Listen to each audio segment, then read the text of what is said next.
20-30 লাখ টাকা যদি জ্যান্ত দুটা গোলাম পাওয়া যায়, ভালো না? খারাপ কি? সার সার সার সার সার করবে শুধু।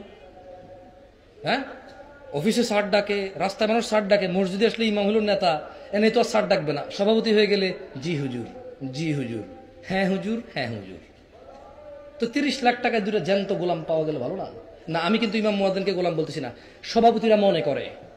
সভাপতিরা নিজের সামনে পেপসির কোনা অথবা দাঁতের মাজনি পড়ে থাকে, মুয়াজ্জিন অথবা খাদেমকে ডেকে বলে, এই এটা তোলো তো, ওনার সামনে, উনি তোলে না।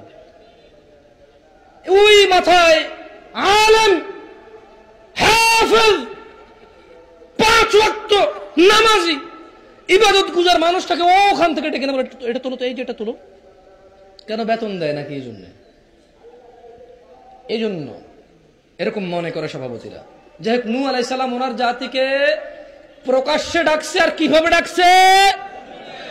কিভাবে?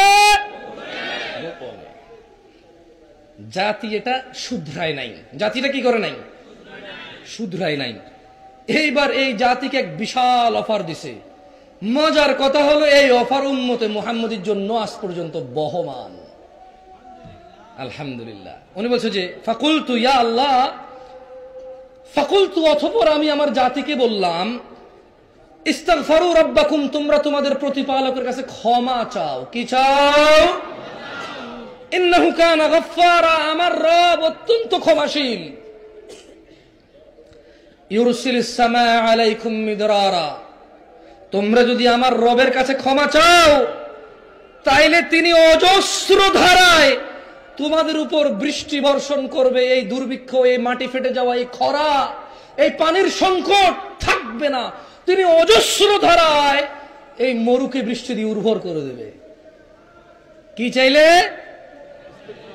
নাকি আল্লাহ মেঘ দে, ছায়া দে, মেঘ দে রে আল্লাহ মেঘ দে, এরকম বললে? হ্যাঁ, মেঘ নাইলে আমরা স্কুলে পোলাপানরা এগুলো শিখাই না কি? এদিকে কুলামুলা নিয়ে মাইয়ারা নাচে না উঠানে, তাও আবার আমাদের দিকে কথা হচ্ছে ন্যাংটা পোলাপান হইলে ভালা, মানে যেগুলো 2.5-3 বছর বয়সী, নেংটি পরা দিবে, কুলা নিয়া ঘুরবে, আল্লাহ মেঘ দে, ছায়া দে, মেঘ দে রে আল্লাহ মেঘ দে রে। তো অন হয় না? তো আমরা এলাকার লোক কি কথা বলতেছি নাকি? আমি ইসলামের কথা বলতেছি। আমরা এলাকার বিচার করার কথা বলে তার কথাই থাকলো না জায়গায়। এটা ইন্টারনেটে যাবে তো কথা। আপনার এলাকা অনেক ভালো, মাশাআল্লাহ, দোয়া করে দিয়েন আমাদেরকে। আমি তো শুনছি যে জুয়া ছাড়া কিছু চলে না। ও